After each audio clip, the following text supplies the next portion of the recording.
Hi, everyone, and welcome back from lunch. I hope you all had a chance to eat something delicious, breathe some fresh air, and also check out the potpourri of really great posters by pressing on the poster tab, which is something you can also do a little bit later on if you missed it over lunch.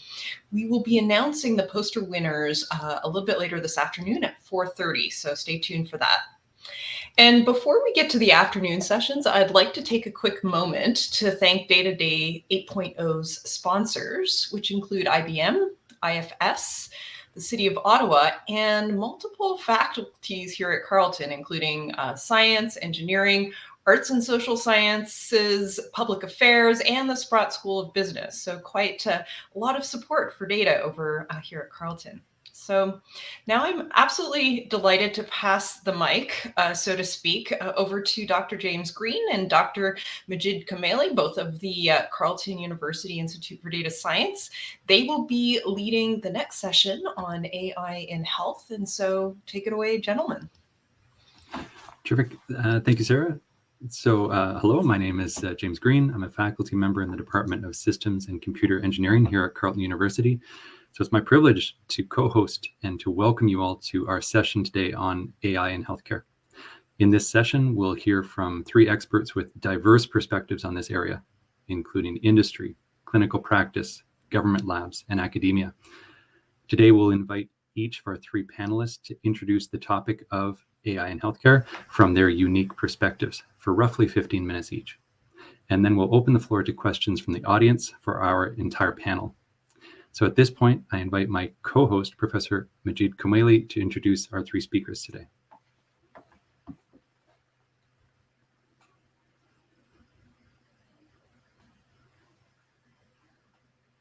And I believe we may have lost Professor Kamali, Majid. So I'm going to go right ahead and introduce our speakers. So on Majid's behalf, I'll just introduce him. He's a professor of computer science at Carleton University and will co-host our session. Our speakers today are Dr. Katie Fraser. Dr. Kathleen Fraser, she is a research officer in text analytics group at the National Research Council of Canada, where she investigates language technologies for healthcare and social good. Her recent research has focused on social and ethical issues in natural language processing, as well as improving the interpretability and transparency of machine learning models. She is also active in developing methods to help detect early signs of cognitive decline from speech patterns and eye movements. So welcome, Dr. Fraser. Our second speaker is Dr. Andrew Seeley. He is a professor of surgery within the divisions of thoracic surgery and critical care medicine at the University of Ottawa, scientist with the Ottawa Hospital Research Institute, director of research for the Division of Thoracic Surgery. He also founded Therapeutic Monitoring Systems, a company that aims to bring predictive clinical decision support tools to the bedside. So welcome, Dr. Seeley. And lastly, we have Dr. Babak Tati. He is a scientist at CUIDS at Toronto Rehab, which is part of the University Health Network. He also holds an assistant professor appointment at the University of Toronto in the Department of Computer Science and in the Institute of Biomedical Engineering. His research applies computer vision to solve real-world healthcare challenges in rehabilitation and the management of chronic conditions. So welcome, Dr. Tati. At this point, we're going to invite Dr. Fraser to take the floor. Okay, thank you so much. Just give me a second to get my slides on the screen.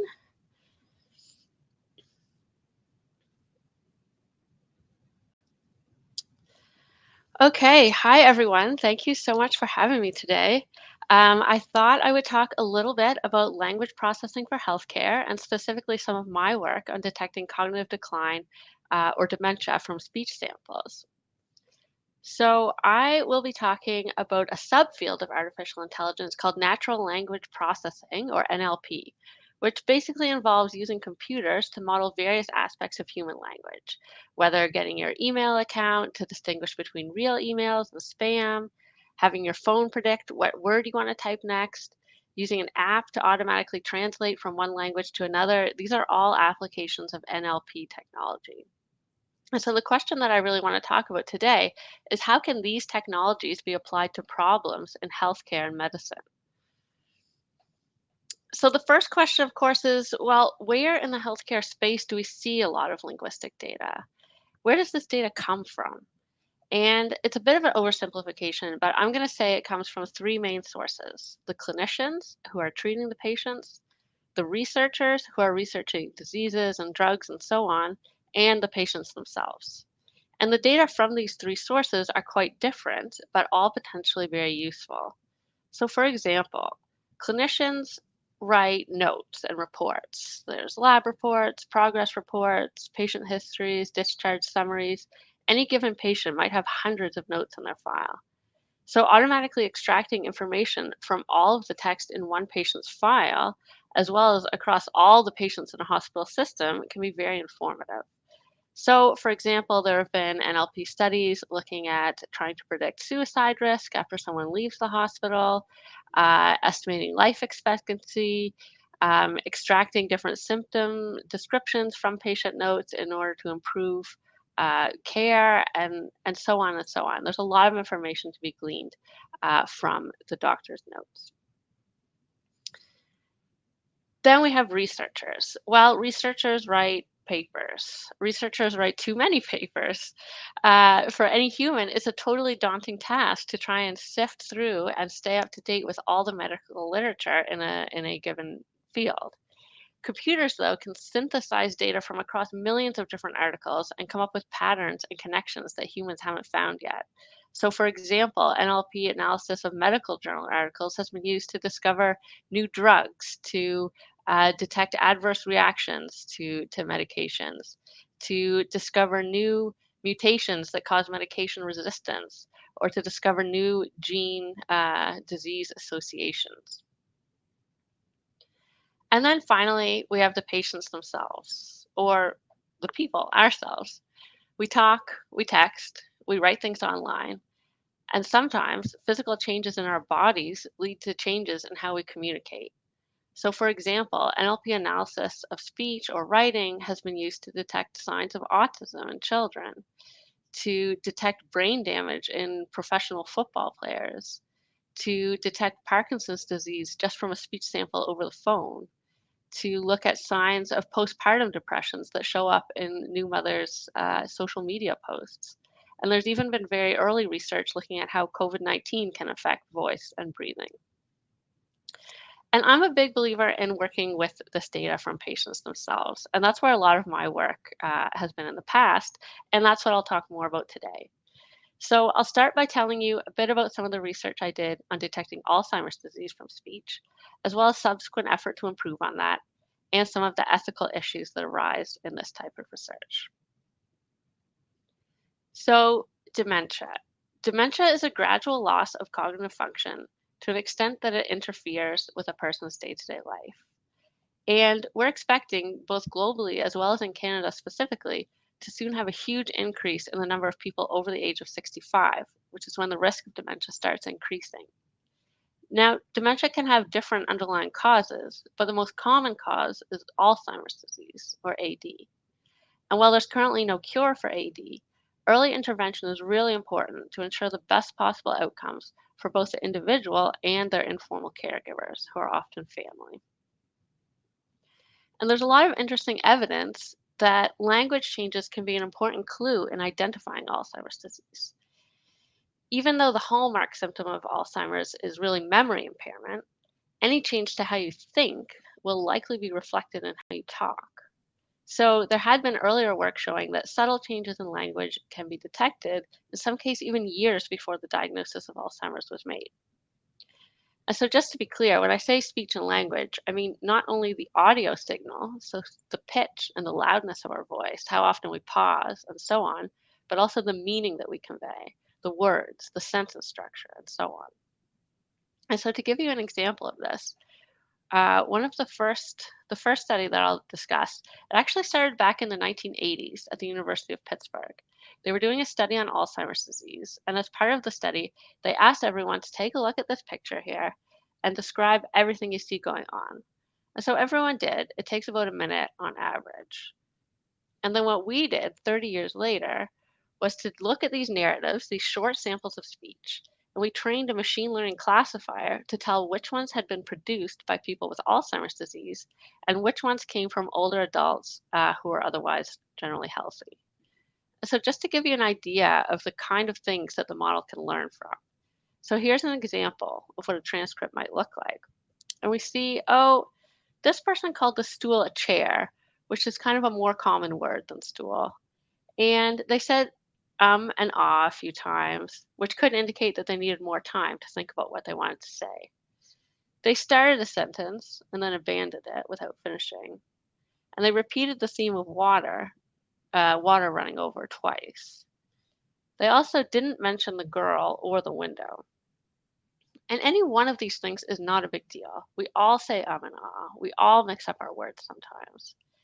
But the point is that when we put all these little things together, the machine learning model can start to identify patterns that are linked to possible cognitive decline. And so in the end, we had a best accuracy of 82% for detecting Alzheimer's disease. And in the analysis, it really came through that even if the part of your brain that's sort of highlighted in the textbook as the language center of the brain, even if that is relatively intact, if you have problems with planning, with memory, with organization, this all starts to show in your speech patterns. So that's fine. Our computer model can automatically distinguish with some accuracy between someone who has Alzheimer's disease and someone who doesn't. But what would really be much more useful would be if we can identify someone who doesn't have Alzheimer's disease, but has a higher risk of developing it in, say, the next 5 years. So there's something called mild cognitive impairment, or MCI. And this is when you're starting to show cognitive decline in maybe 1 or 2 areas, but you can still function in your day-to-day life. And when you're in this stage, you have MCI, it doesn't mean you'll get dementia, but you are at a higher risk. And so in this next project I'll describe, we were trying to take sort of the step backwards in disease progression. Now we had healthy older, I see nothing on my slides. There we go. Now we had healthy older adults and people with MCI, but no dementia. And in this project, which was taking place in Gothenburg, Sweden, they were taking a really multimodal approach to data collection. So in addition to speech, they were using an eye tracker to record eye movements and also asking comprehension questions to assess language understanding as well as production. And so here, this is actually me. You can see my head is resting on a chin rest. I'm looking at a computer screen, and there's an infrared eye tracker and a microphone in front of me. And then the second image is what it looks like from the experimenter's view of the software. So when I read the words on the screen out loud, we can record both my eye movements and my speech. And so where I came into this project was really figuring out how to combine all of this data in a reasonable way. So you can see there were 3 tasks in the protocol: a picture description, which was the same old cookie stuff picture again, which resulted in sort of the speech and language features. And then we had a silent reading task where we had eye tracking features and then the comprehension question results. And then finally reading out loud where we had the eye tracking features, the speech features, and the comprehension questions. And so we ended up training a bunch of different models for each task individually, for all the tasks combined, et cetera, et cetera. And I won't go into the details, but this is what we found. If we trained a model using just cognitive test scores, so the kind of tests that doctors at the memory clinic would do, using just these scores, our accuracy was 65% in distinguishing MCI from controls, which seems low, but you have to remember these people are only slightly impaired and not all impaired in the same way. So it's a weak signal, but that's our baseline.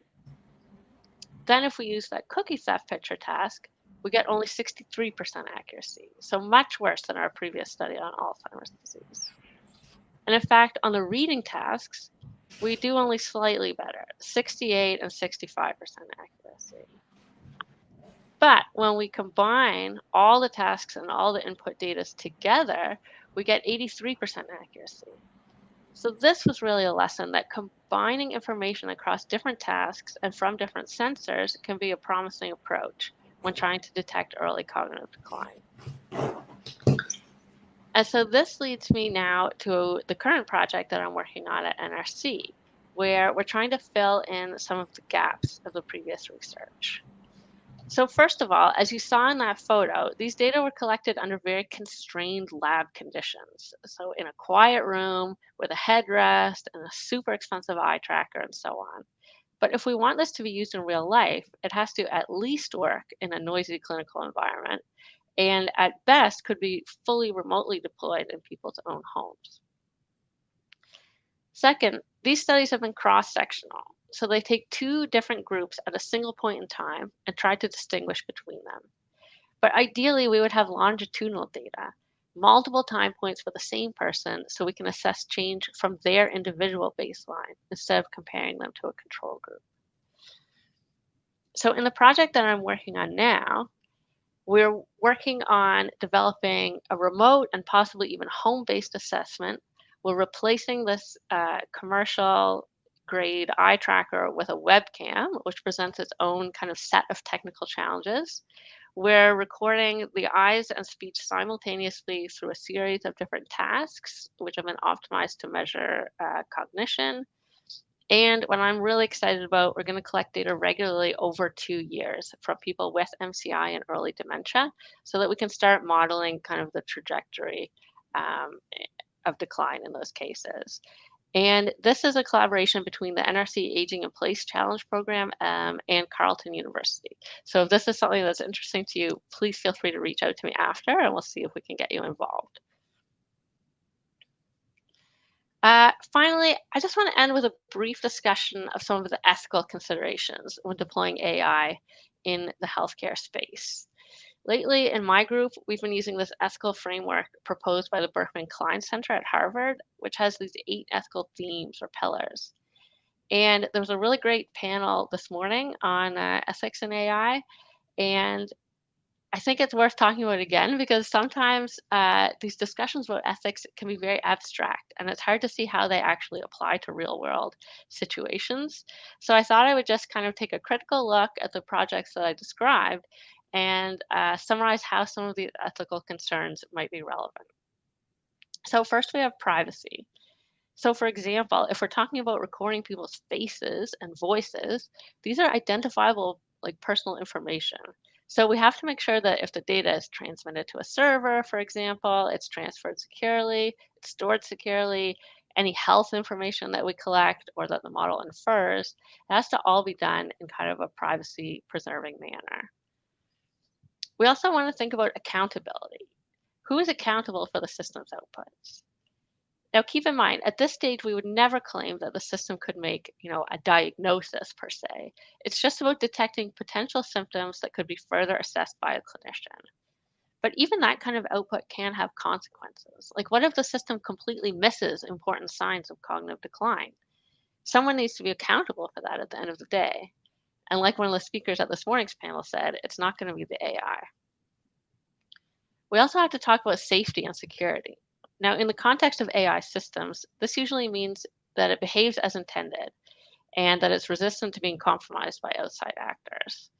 So our system will not be, like a robot moving around the environment, but we should still make sure to the best of our ability that it doesn't have any bugs or security vulnerabilities.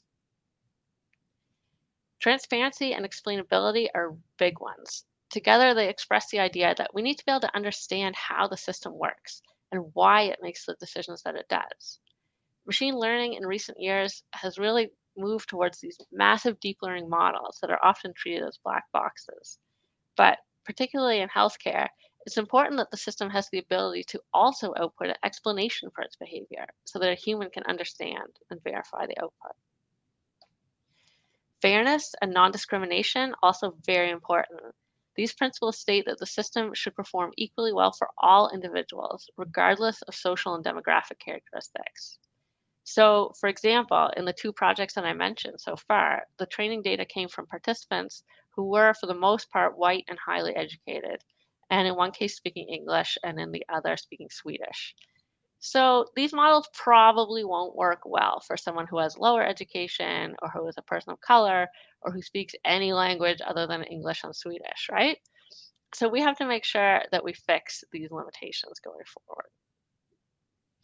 Human control of technology means that important decisions should still be subject to human oversight. And probably most health-related decisions are important decisions. As I mentioned before, it means here that the system should not make like a yes or a no diagnosis. It should just measure and output information that can be useful to a clinician in their work.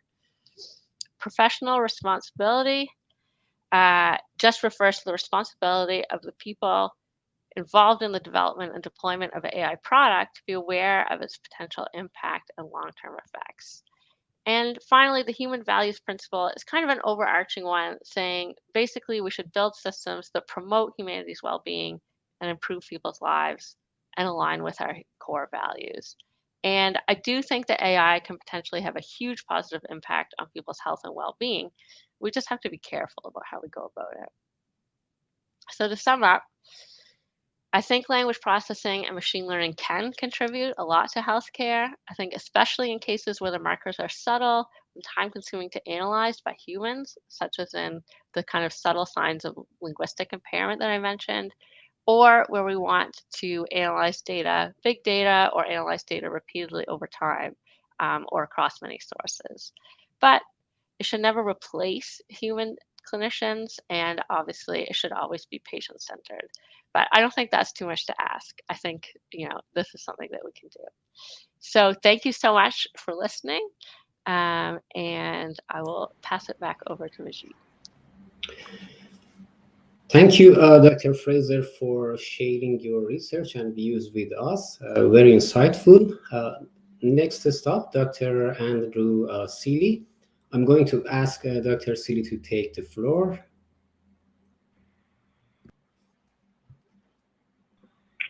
Good day. Can you hear me? Yes. Wonderful. Thank you so much. It's my honor and pleasure to present to you today. I am indeed a Carleton alumni. I completed an honors physics degree at Carleton in the last millennium. And although my physics professors were a bit disappointed that I went into medicine after, they would be glad to know that I indeed utilize physics in my research today. So it's a pleasure to be with you today. Thanks for having me. Next slide, please. So I do have a conflict of interest. I am a clinician, scientist, and also a founder of a company. And the reason I did that was so that I could bring the technology I'm developing in the lab to the bedside. So the tools I'll be presenting would require commercialization and regulatory approval to make it to the bedside. Are you seeing my slides, by the way? Sorry, Dr. Seeley, we're just getting them up on the screen. If you just want to keep speaking to them, we'll keep going. Okay, very good. Kindly let me know when you have my slides. That's great. Really, the exciting frontier of innovation in healthcare today is the era. We are in the era of information management, and it's utilizing information we routinely collect and trying to turn that into improvements in care. We've had a revolution in the way we do surgery in the last 30 years. We do minimally invasive surgery. We have advanced technologies, but really we're making enormous progress now with information management in order to transform data into improved care. How to do so is really the exciting question. And the way that we've approached this, how to utilize data to improve care, is to transform the data into clinical decision support. And as you are well aware, artificial intelligence and predictive modeling is a way of creating predictive models and accurate and reliable prediction that's enormously useful as a clinician at the bedside. But I'll be talking about how to incorporate prediction into improvements in care. A predictive model doesn't magically lead to improvements in care. It has to be integrated into existing care pathways and embedded into clinical decision support tools to do so. Do you have my slides by any chance? They're on the way. They're just coming up. If you do get them, I'm on slide number 5. So I work as an intensive care physician as well as a surgeon, and in the intensive care, you monitor all sorts of data continuously using waveforms collected using hundreds of measurements per second. So whenever you see a movie or a television show with a monitor next to a patient, they're typically being captured at 125 to 500 hertz, and we're measuring blood pressure, oxygen saturation, heart rate, respiratory rate, and more. What my objective in research and with the company I founded, Therapeutic Monitoring System, is to transform that routine waveform monitoring into clinical decision support to improve care. And the way we do that is by transforming waveforms into variability analysis, and then we perform predictive modeling on the variability analysis. So you might wonder, well, what is variability and why is it important? So I'm on slide 6 now. So whenever you're doing research, I encourage you to think about the underlying research paradigm that frames the questions that we ask and frames the way we interpret the results of experiments. And I realized many years ago that our host response to severe physiologic insult, like severe infection or sepsis, shock, or trauma, major trauma, is in fact a complex system comprised of neural, inflammatory, endocrine, and multi-organ host response that it truly is a complex nonlinear system. And I hypothesized that analysis of variability can help track that complex system over time.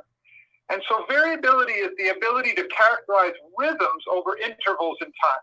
So you're taking all the information in an interval in time and incorporating it into one measure of overall patterns of variation.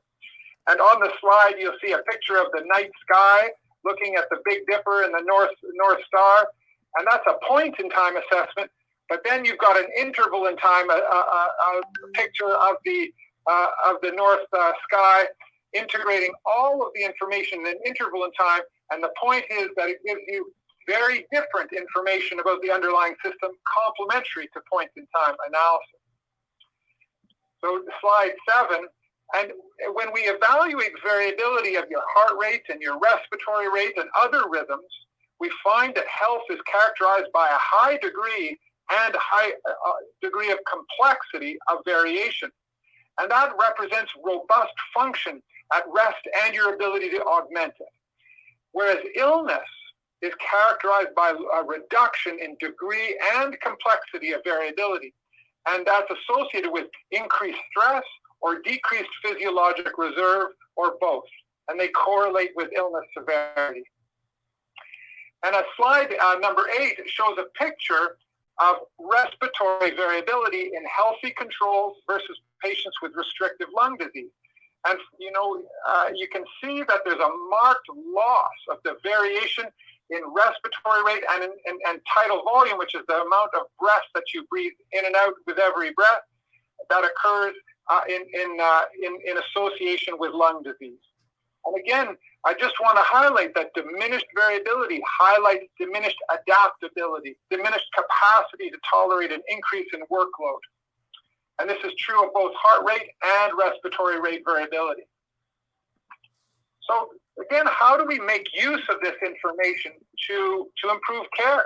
That's the fundamental objective. So always start with a problem. Don't begin with the technology, but begin with a problem that you intend to solve. So, and I'll talk about 3 problems that we have addressed. But then we determine if heart and respiratory rate variability which determine the level of severity of illness or the level of diminished physiologic reserve if they might have something to add to help solve that particular problem. And what's necessary is to perform large observational studies to develop, to derive, and validate predictive models. And then the third step is to implement those predictive models into clinical decision support tools, which are utilized at the bedside. And I'll discuss a few lessons about that we've learned over the years performing that. Now, next slide, slide 10. Again, the problem that we first addressed was the problem of timely, safe extubation. Now, extubation is liberating patients from the ventilator. So when someone's critically ill, they're put on a machine that helps them breathe called a ventilator. And there's a tube that goes into the trachea to allow it to deliver positive pressure ventilation.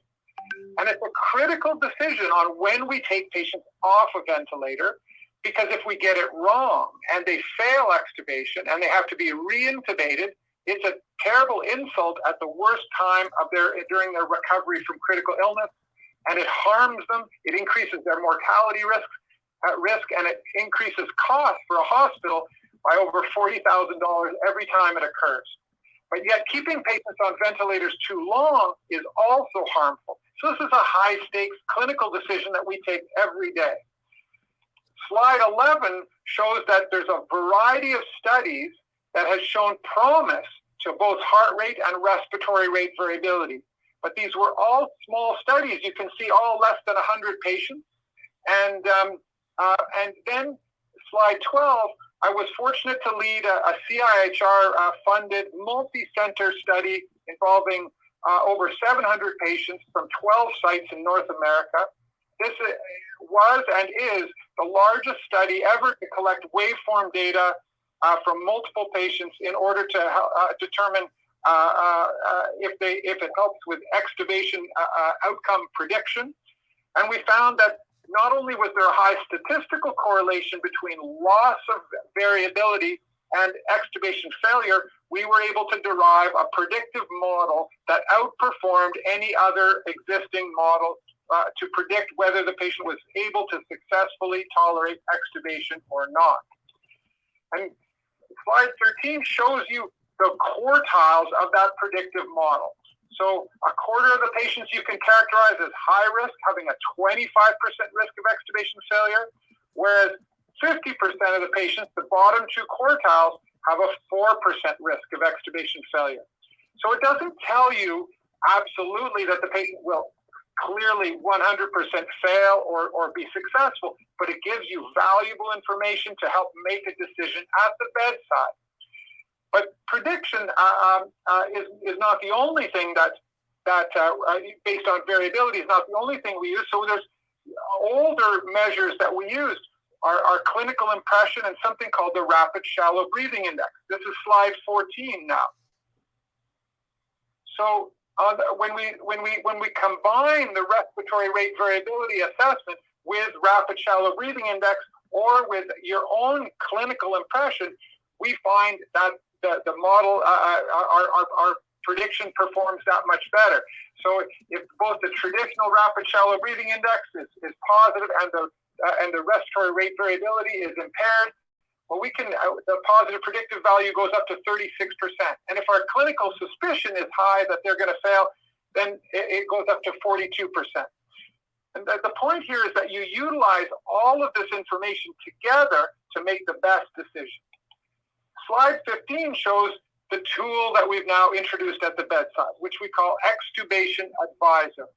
We're not telling the doctor you should extubate the patient or not extubate the patient. We're providing them with the best information with which to make the extubation decision. And that's a key point, I think, for artificial intelligence and predictive models, is to help doctors make better decisions.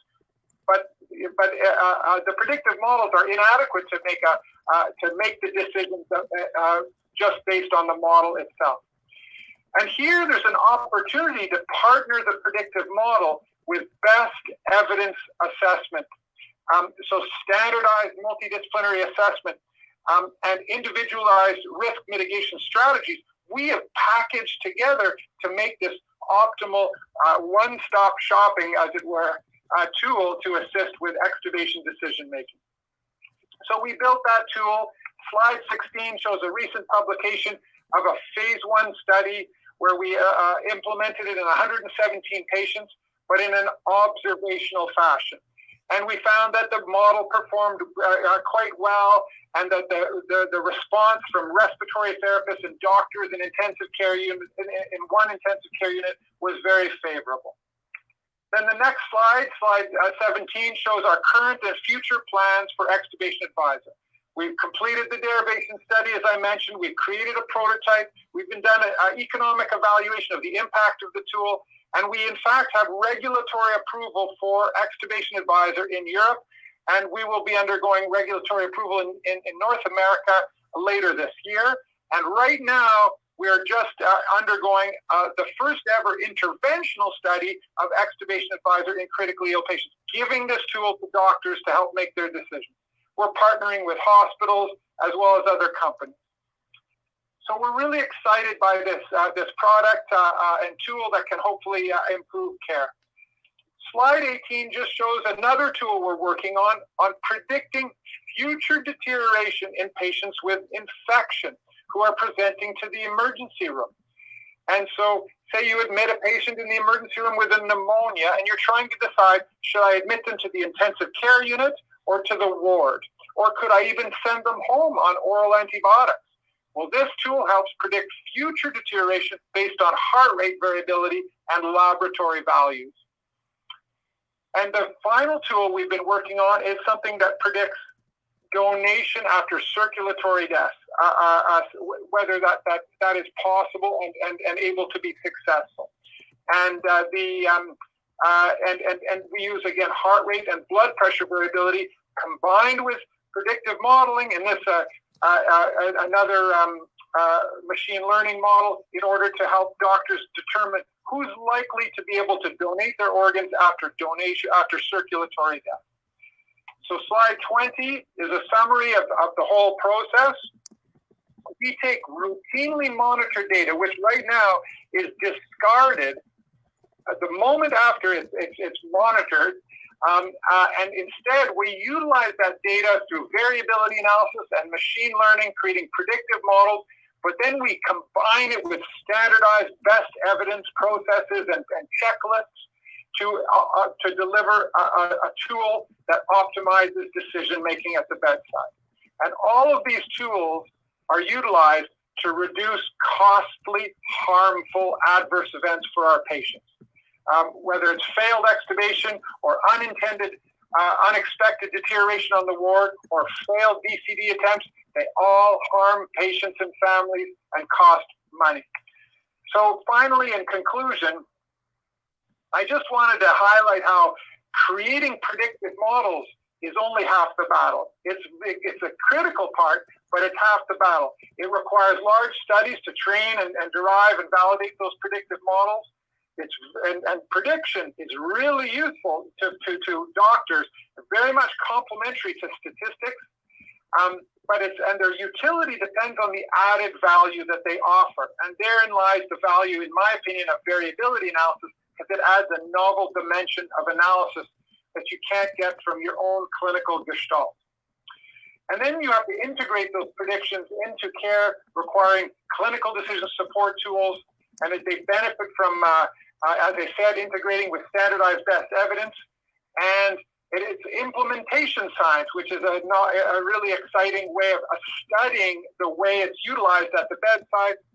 And our tools, which are software tools, they require regulatory approval and therefore commercialization to be able to be implemented at the bedside. Slide 22 just shows some papers over the years of this type of work in a variety of domains. Slide 23 is the fabulous research team that I get to work with, and they're from phenomenal people. And slide 24 is an opportunity to say thank you again. So thanks again for the opportunity to discuss this work with you. I welcome any questions or discussions. Thank you so much, Dr. Seeley, for the wonderful talk and sharing your opinions with us in spite of some technical issues. Appreciate it. Our next speaker, Dr. Babak Taati, would you like to take the stage? Thank you.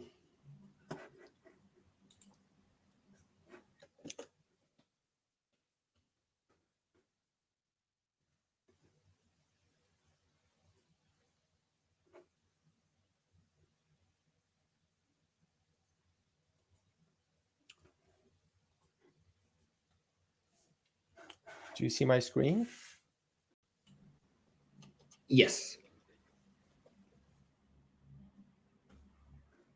Okay, perfect. Hello, everyone.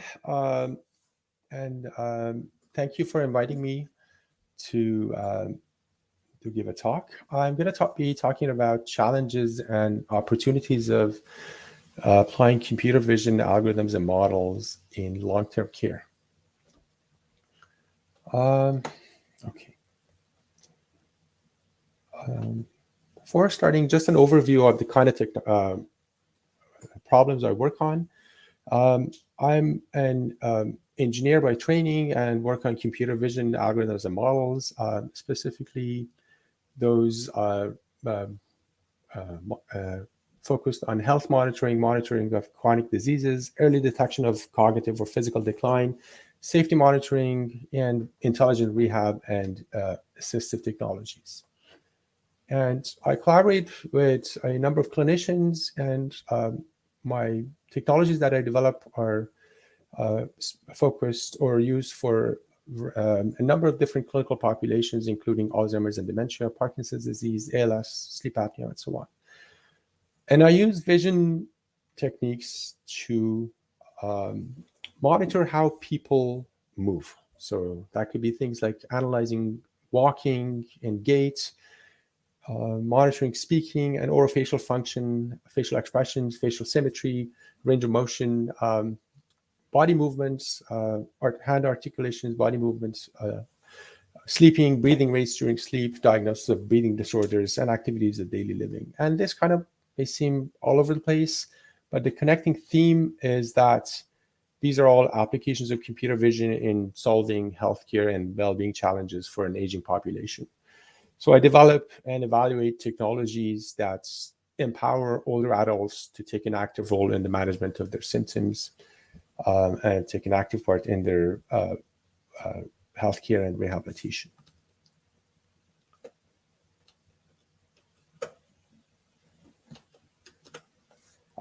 Today, I'm going to talk about two of these projects very briefly. The first one is fall risk assessment, and the second one is ambient pain monitoring, both of them in long-term care.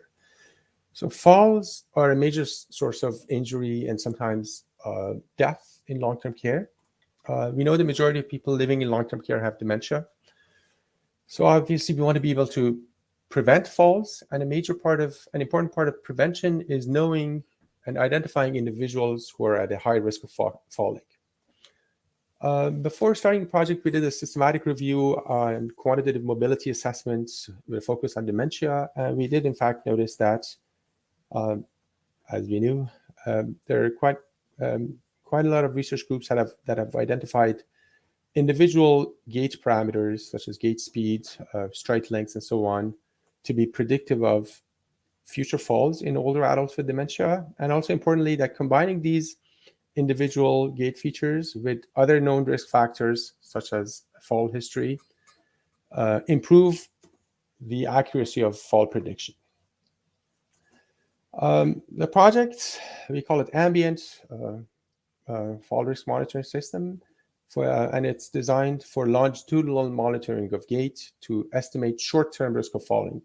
And by short-term, I mean within next week or next month, as opposed to existing clinical tools that give you a risk of falling over the next year, for example, or longer term. This is Dr. Andrew Iboni, who co-leads the project with me. She's a geriatric psychiatrist and clinician scientist.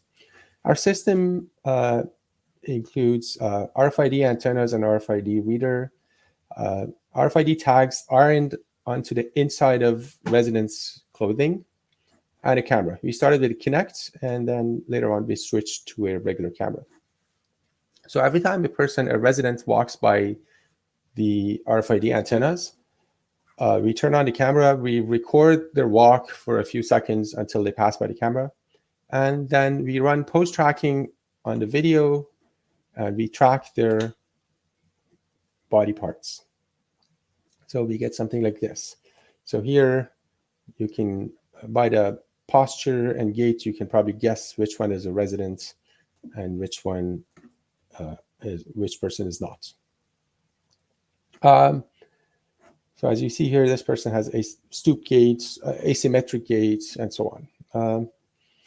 So we can analyze the sequence of track poses and estimate gait parameters. For example, cadence, the number of steps they take per minute, step length, step time, variability in each of these, and also medial lateral sway. And a good measure of stability, for example, is estimated margin of stability, which is this is the estimated center of mass, and these are the trajectories of estimated base of support. And margin of stability is how close the velocity corrected center of mass gets to the base of support. And this is the result of our statistical analysis, univariate Poisson regression to the number of future falls in our data sets, which was collected longitudinally in a dementia facility, showed that estimated margin of stability was predictive of the number of future falls in residents, and so were step fit and step time variability, and a whole bunch of clinical assessments done at the time of admission. For example, assessments of gait and balance. But the good thing is that with an ambient monitoring system, we can measure these repeatedly over time and update our assessment of fall risk. And in multivariate analysis, we also confirmed that gait parameters add information to existing assessments of falls, such as fall rates, fall history. And this analysis was with a Kinect, which, if you know, is a depth sensor that provides 3D measurements and skeletal tracking. But we repeated the same thing with video data, just a normal video camera, and we got very similar results. Again, gait parameters such as cadence, estimated margin of stability, and step width are individually predictive of future falls, and in combination, also cadence and EMOS are predictive. But we don't want to do just statistical analysis. We want to do machine learning. What we want to do is combine all the information that we have. So every time a person walks, we measure their gait, and we record their video and extract measures of gait. We also know what medication the person is taking on a regular basis, daily.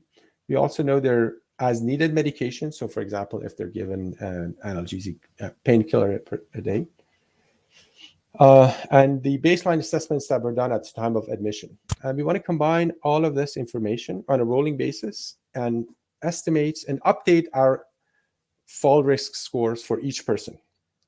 So on this day, based on information that we have from this person, we would hopefully say that this person has a low risk of falling. But in here, based on all this information, we would hopefully say that they have a high risk of falling. And we've done this analysis with, so far, with 54 participants, 30 men and the rest women, of whom 20 people fell during the course of the study. And we also have, there's some demographic and clinical score information from these participants. And these are the results that we have under review. The best results that we reported in the paper are area under ROC curve of 75.8 when combining gait information, clinical assessments of gait, fall risk, and information about daily dose of antipsychotic medication. We get a UROC of almost 76. But in fact, we recently found that there's a little bug in our code. But now when we run the model, we get just a bit over 80 AUROC. And in the paper, we have a lot of ablations and various analyses looking at the different features, different window lengths and how much data in the back history of data we look at, how much do we predict falls in next week, next 2 weeks, and so on. This is just a very high-level overview, but you can look at the paper on arXiv for details. But the message is that overall we get pretty good fall risk assessments based on GATE, combination of GATE clinical scores and daily dose of medication. And very importantly, our model performs equally for male and female residents. And this is very important because we don't want to have a model that performs very well for one group and poorly on the other group. And on the same, this research is ongoing. We're collecting more data at a long-term care. We've had the system up and running for a number of years. So more and more data is coming up, getting collected. We just had a discussion with another facility, and we're going to install our system there as well. And in parallel, we also collected a data set of older adults walking with ground truth gait parameters to improve vision-based pose tracking. And the paper is under review, and the data set will be released soon. On the same data set, we also did some analysis of estimating Parkinsonian gait. So we can feed the sequence of tracked body poses to a spatiotemporal graph convolutional network. And after some processing, we can estimate the Unified Parkinson's Disease Rating Scale, Part 3 gait subscore, or the Simpson-Angus scale of medication-induced Parkinsonism. And the reason for doing this was the residents with dementia are sometimes prescribed antipsychotic medications that are known to bring about Parkinsonian gait. So they don't have Parkinson's disease, but the medication induces Parkinsonian gait. So we have results showing that using some machine learning techniques, we can estimate the level of Parkinsonism. And similarly, we can use analysis of gait to predict hospitalization. Here are some sample results. So for example, cadence, the number of steps per minute, increases. So here on this graph, anything to the right of this bar means increase, and on the hash line means no change, and to the left means decrease. So before hospitalization, people's cadence tends to increase, and this makes sense clinically because people they tend to have smaller steps, but more smaller steps. Variation step length increases before hospitalization, and also gait speed change decreases. So this is gait speed before hospitalization, after hospitalization doesn't change, and this is gait speed change for people who were not hospitalized. So there's definitely some noticeable trends. Another area of application for computer vision systems in long-term care home is detection of pain. Pain is very common in old age, and there's lots of research showing that it's underdiagnosed and undertreated. And that's especially the case for people with dementia who often have compromised ability to verbally express their pain. Pain can be assessed through a systematic observation of specific pain behaviors, but long-term care homes don't have the enough staff and sufficient human resources to do regular assessments of pain. So as a result, residents can be in pain that goes undetected for days or weeks and sometimes months at a time. Pain detection using computer vision is a very active area of research. And there are two public data sets, one of them from Canada, UNBC McMaster data set, and one from Germany that are large and commonly used. There are also a few smaller ones. And there's a lot of research papers reporting results. But the challenge is that existing facial analysis algorithms and models don't perform well when evaluated on faces of older adults who often have wrinkles and their faces look a little bit different, and especially older adults with cognitive or physical disability. And the reason is simple, because the models are trained on mostly faces of younger adults and virtually entirely on faces of healthy adults. And there are a number of papers showing that when you evaluate facial analysis models on faces of older adults or especially older adults with a cognitive or physical disability, they don't perform so well. So facial palsy, stroke, and ALS, and dementia. And if anyone is interested, the data set in this paper we've made publicly available is called the Toronto Neuroface data set. You can fill in a request to access the data sets.